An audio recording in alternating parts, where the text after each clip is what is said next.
Hi Pisces! Welcome po sa ating channel at ito ay yung monthly tarot reading for October 1 to 15, 2024. Please be reminded kung naka-resonate kayo, comment down. Kung hindi kayo naka-resonate, ibigay niyo po sa iba kasi channel reading po ito.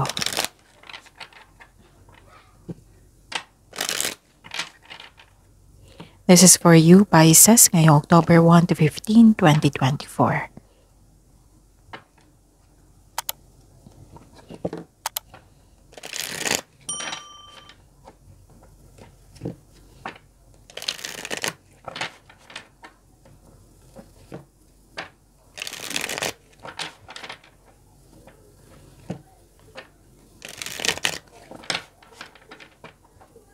Para po ito sa inyo Pisces ngayong October 1 to 15, 2024. Spirits guide, mga ganap po. Ngayong October 1 to 15, 2024 para po kay Pisces. I need 3 cards po.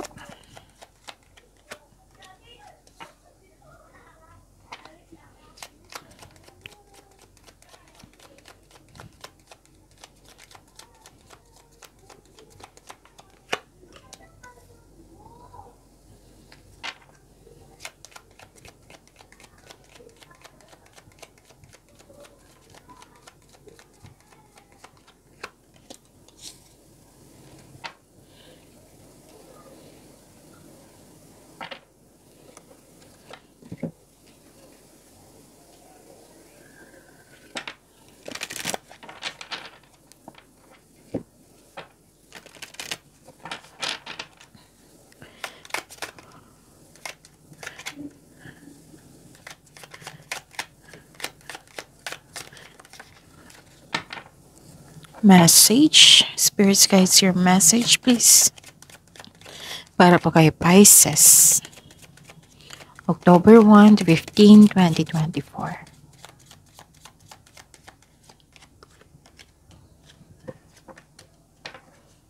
Okay. Pisces, ngayong October 1 to 15, 2024. Wow, ang ganda. Ang ganda ng mga mensahe na parating sa iyo. Oo, nakikita ko dito na some of you nakamit nyo na yung career stability nyo. Some of you may natanggap na proyekto. Pagpaplanong nakikita ko dito long-term plans. At nakita ko talaga dito yung stability. Pwedeng sa emotions nyo ito, pwedeng sa inyong career. Wow, nakita ko dito yung prosperity. Pisces. Yes, prosperity, cash flow, transaction, busy kayo ngayon. Yung sabi ko sa inyo kanina na may natanggap kayo mga project na seryosong-seryoso kayo sa paggawa ng plano. Pwede maraming customer, kliyente, proyekto, demands na makapagbigay sa iyo ng financial growth. Nakita ko kasi dito may expectation kayong parating na pera which is malaki. Expectation to some of you. So nakita ko dito na this is cash flow. May malaking pera na parating. Sobrang busy nyo pero worth it naman. Kasi may positive outcome, may parating na pera. Nakita ko nga dito, yung serbisyo nyo, binayaran kayo. And I consider this as harvesting. Yung pagiging productive nyo sa araw-araw, may resulta. Magandang resulta. Okay? Ang ganda. Ang ganda ng mga cards mo ngayon, Nakita ko dito. Nakita ko rin dito na a love is blooming. Yung may interaction dito ng dalawang tao. Pwedeng may nanligaw sa'yo, nanligaw ka. Pwedeng sinagot ka, binigyan ka ng sagot. Or pumasok kayo sa isang relasyon. Oo. Bagong relasyon ito, pwede. Pwedeng nagkabalikan. Basta nagkasundo yung dalawang tao. Nakikita ko dito. May affection, attraction, romance. Maaring may crush ka ngayon. Maaring crush ka ng crush mo din. Pwede ding monthsary nyo to na what I meant is anniversary. Itong month of October. Okay? So, ang ganda. Ang mensahe. Feel and allow a deeper sense of peace to fill you now. This is a divine quality. So, wow, ang ganda. Peace of mind, binigay sa inyo. Yan yung blessings na parating sa inyo, na binigyan kayo ng universe na ganyan. So, it might be nagkaroon ng maayos, o pagkakaayos, or pagtanggap, pag-let go. Kasi may peace of mind eh. Na binigay sa inyo na blessings from the universe. And you deserve this peace of mind. The magical and unique qualities of your untapped potential are unfolding now. Wow. Ito yung yung skills nyo na nagamit sa isang proyekto, sa isang trabaho. At may potential talaga na mas lumago, na maging successful. Ito na, parang ito na yung moment na magagamit mo yung skills, abilidad mo, talino mo sa binigyan na opportunity. Kaya nga sabi ko sa inyo dito na sobrang busy nyo. Gamit na gamit yung skills nyo ngayon. And yun, may potential talaga na maging successful kasi nakalain to sa passion mo. Spirit's Guide. Energy po ni Pisces ngayong October 1 to 15, 2024.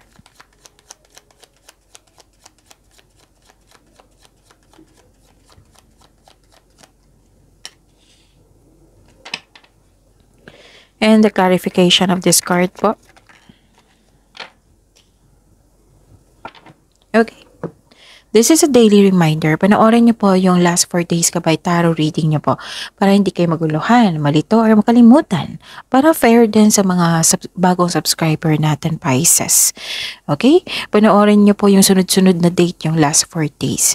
Okay, buong from October 1 to 15 to eh. So, kahit anong araw, kahit anong time, kahit anong araw, basta last 4 days yung pananoorin nyo, yung sunod-sunod na date. Like for example, napanood nyo ito ngayong October 2024, panoorin nyo po yung October 5, 2024, panoorin nyo po yung October 4, 3, 2, 1. Kung may nakita kayo or narinig kayong repeating message, kailangan nyo po iyan bigyan ng atensyon.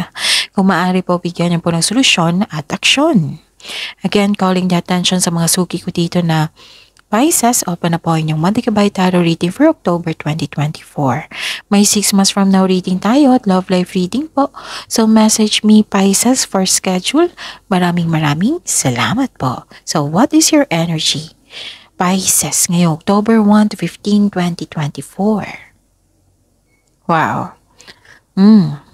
Nakikita ko talaga yung stability dito. Diba sabi ko sa inyo kanina na nakamit nyo na ang career stability. And some of you, kakatanggap nyo lang sa isang opportunity na magbibigay sa iyo ng stability sa buhay. Kitang-kita ko dito. Okay? And nakikita ko dito na may pera nga na parating. Kitang-kita ko dito na expected nyo ito. Okay? May reminder lang po ang card nyo po dito, Pisces, na huwag masyadong mag-spend time sa inyong, too much spend time to sa inyong trabaho or sa kakaisip. Kasi nakakasama po yung too much. Ayaw ng card na mapagod ka. Ayaw ng card na magkaroon ka ng stress or anxiety. Yung mapagod ka. Ayaw ng card. Kaya nag-remind ito sa iyo. And nag-remind din siya na, di ba, may natanggap kayong pera. Ang sabi po dito, na is-savings. Oo, savings. Like, natanggap niyo itong pera nito, so 20% yan, mag-save kayo. Kasi itong savings nito, matutulungan ka niyan makamit ang iyong layunin. Matutulungan ka niyan soon. So, magtabi. So, niremind kayo ng card nyo. Nakikita ko dito na sobrang focus mo sa wealth and possessions. Wala namang masama dyan na mag-focus kayo. Pero kung too much, like overthinking, di ba? Over. Hindi naman masama na mag-isip kayo, pero pag over na, too much na, nakakapsama na yan sa inyo. Okay? And aminado ka naman dito, Pisces, na wala kang time sa inyong sarili. Pwede din aminado ka na wala kang time sa inyong family. Kasi too much Too much focus sa wealth and possessions. Okay? Yun. Magbigay ng panahon sa inyong sarili, magbigay ng panahon sa inyong family. Importante yan ang pagkakaroon ng pagbalanse. At yung paalala ng card niyo po dito na may materialism kasi ako nakita dito Kaya nga may sinabi ang card dito na huwag mag-overspend sa material na bagay. Kung magagamit itong material na bagay na gusto mo talagang bilhin kasi makapagbigay siya ng benepisyo sa iyo, advantages sa iyo, pag-isipan nyo na mabuti lalo na't kung mahal yan. If I were you, 1 month, pag-isipan nyo. Para walang sisi. Kasi pag ganito, lumabas itong card na ito, ayaw talaga ng card na magkaroon kayo ng disbalance sa kaperahan. Ayaw ng card na magkonsumisyon kayo sa pera. Ganun. Gusto niya talaga mag-save kayo. Save kayo ng money for the future or sa specific goal. Okay? Na maging conservative kayo sa paghawak ng inyong kaperahan. Ayaw kasi ng card. Kasi itong pera na ito, nandyan yung time and effort mo dyan Andyan yung sipag mo dyan. Yung pawis. Ayaw kasi ng card na mabaliwala yung effort mo. Yung nag-spend ka ng time dyan. Ayaw talaga na mabaliwala or hindi siya magiging worthy. Gusto niya na hindi masayang yung pera nyo. Kaya, nag-advise dito na i-save nyo. Okay? Focus po daw kayo sa emotional and mental stability. Kailangan nyo mag-relax talaga and listen to your intuition also. Okay? Kung paano mag-connect sa inyong intuition, i-search nyo sa Google po iyan para malaman nyo. Okay. Wow. Nakikita ko dito, diba, sabi ng card na may natanggap kayo ng pera, malaking pera, tuloy-tuloy yung pasok ng pera. Nakikita ko dito yung pagiging generosity mo, Pisces. Katulad niya, sa mga cross-watcher dito na Cancer, di ba? Pisces, check nyo kayo Cancer, di ba? Meron din ganito sa kanya. Yung pagiging generosity. Alam nyo kasi, Pisces, na yung blessings from the universe is to share also to your loved ones. Naging generous kayo dito. You're sharing resources. Hindi ka kasi madamot. Si water signs, hindi yan madamot. Cancer, Pisces, Scorpio. Tingnan natin mamaya kay Scorpio. Hindi ka madamot.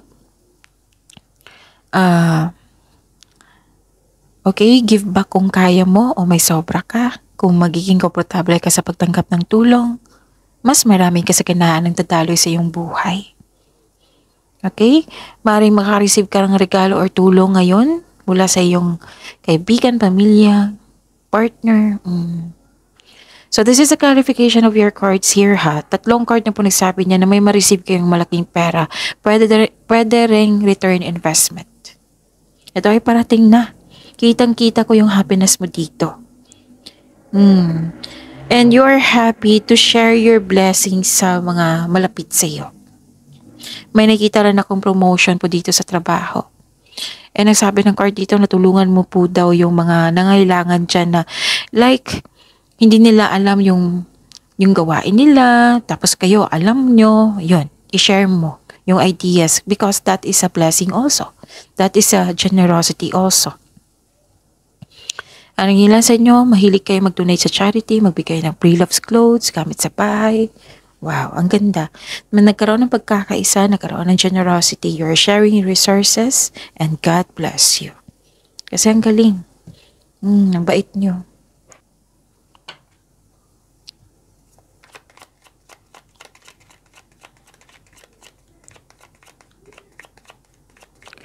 Spirits guide.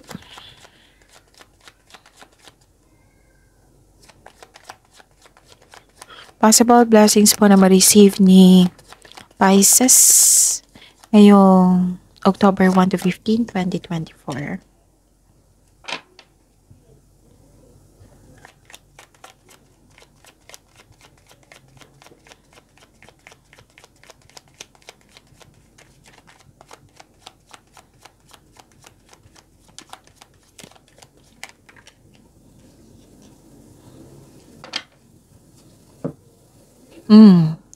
Okay. Possible blessings to ma-receive nyo ha. May nakita akong energy ng teacher dito. You're earning money as a teacher, or pwede din teacher ka na may ganap na importanteng ganap ngayon, na may nakita akong education dito. Nakikita ko rin dito na nasunod yung plano mo, gusto mo sa buhay, nasunod yung ideas mo, decision mo sa buhay, and you receive divine wisdom. You're sharing your kindness to everyone. May nasunod dito na tradisyon. Morality, may nakita din ako dito.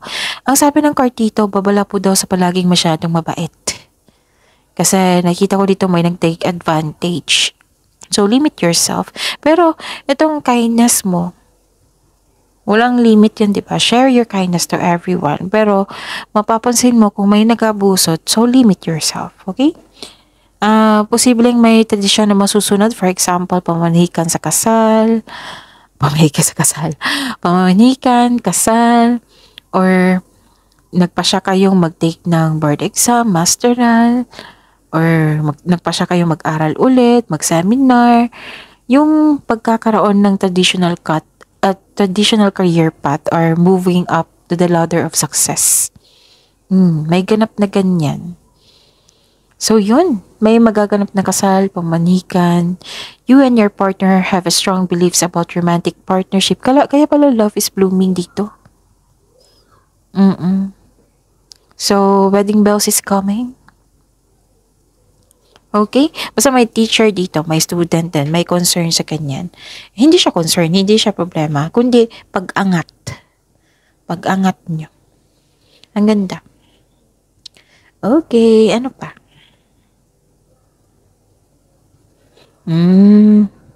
Nakikita ko dito na you're moving on from challenges. Yes. Binigyan ka ng peace of mind. So, this is a clarification of your card here. Magkakaroon ng peace of mind. Yung lumalayo ka sa isang toxic na tao, toxic na place. So, have focus, have faith. Again, focus and have faith. I-release mo yung nararamdaman mo na negatibo, palitan mo ng positibo, nang ma-motivate kayo ulit. Okay? Yun, focus on mind healing instead of suffering. Kanina pa to Binigyan kayo ng healing, binigyan kayo ng hope, binigyan kayo ng peace of mind. The universe is helping you. This is a divine quality. Feel and allow a deeper sense of peace to feel you now. So this is a divine quality. Okay, so help yourself.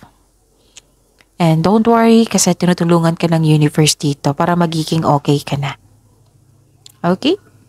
So, ang ganda ng blessings. Ang dami. Ang daming blessings dito. Spirits guide. Challenges na ma-overcome po ni Pisces. Ngayong October 1 to 15, 2024.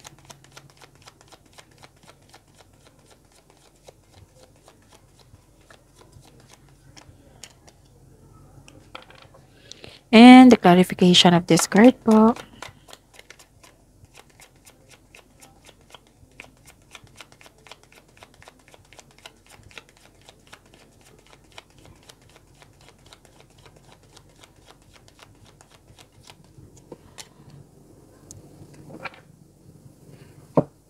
Maraming salamat po sa patuloy na tiwala sa suporta sa ating channel at maraming salamat din po sa mga hindi nag-skip ng ads. May lumabas dyan sa screen nyo ngayon, panoorin nyo po. Kung gusto nyo po yan, then follow instruction. So, challenges na ma-overcome to ha. Ma-overcome nyo po ito. So, you felt trapped? Nagkaroon ng restriction? Parang nakatali ka sa isang bagay? At ikaw ay nahihirapan? Pero nakita ko naman dito sa blessings nyo na nag-let go na kayo. Nag-move forward na kayo. Nagkaroon ng healing. So, ma-overcome nyo ta. Kasi ang tanong, overcome. At least alam nyo kung ano yung dapat gawin, kung ano yung dapat iwasan, bigyan ng agarang solusyon. So, ang sabi ng card dito, kung nakaramdam ka ng parang nakakulong sa isang sitwasyon, kailangan mong palayain yung sarili mo. Pagtanggap sa mga nangyari at move forward. Kung hindi mo kaya, humingi ka ng tulong. Okay? Ang sabi ng card dito, change something para ikaw ay makawala at makahinga. Step forward towards to your goal. Again, step forward towards to your goal. Trust yourself and be patient. Ang prosesong ito ay nangailangan ng pasensya at tiyaga. Pero magagawa mo ito ha. Some of you magkakaroon ng change career dito. Nag-iisip kayo, tapos nag-iisip pa kayo ngayon, mag-change career kayo kasi gusto mo ng pagbabago.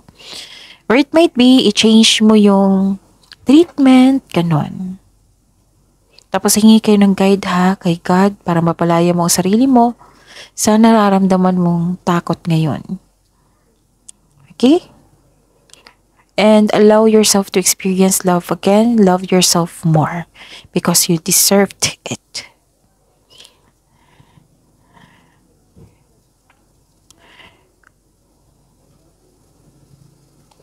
Okay. Nakikita ko dito, after namang ma-overcome ito, magkakaroon ng cycle. What I meant is, changes sa inyong cycle. Magkakaroon ng completion of cycle, nakatadhana to sa iyo, and nakikita kong happiness dito. So, ilang cards na po nagsabi dito na from pain, from sadness, ngayon, nagkaroon na ng happiness. May good luck and good karma dito. Ang ganda. Pisces. You're moving from a painful cycle to happiness. So, embrace new situations na dumating sa iyong buhay. You deserve to be happy. You deserve to be loved. So, focus kayo sa makontrol nyo in order to find peace. Let go na sa mga hindi mo makontrol. So, this is a completion of cycle, May changes na darating. Or blessings. You have strength in new beginnings. The cycle restarts. Makikita ko dito, ang dami. Blessings, good fortune, sum of money, job opportunity, unexpected wealth, financial stability. May chance na ma-meet mo yung new romantic partner mo. O yung mga hindi nagkaunawaan, magkakaroon ng bibigyan ng blessings para magkaroon kayo ng pagkakaayos, ganon. So, ang ganda, diba, Pisces? So, claim these blessings, pagyamanin nyo, and be happy. Claim this happiness kasi you deserved it. Love yourself more.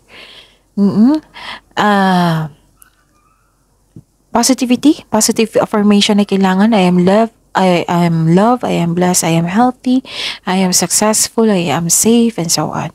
See you tomorrow, Pisces. Please like, subscribe, and click the button for notification para updated po kayo sa daily tarot reading natin. Maraming salamat po.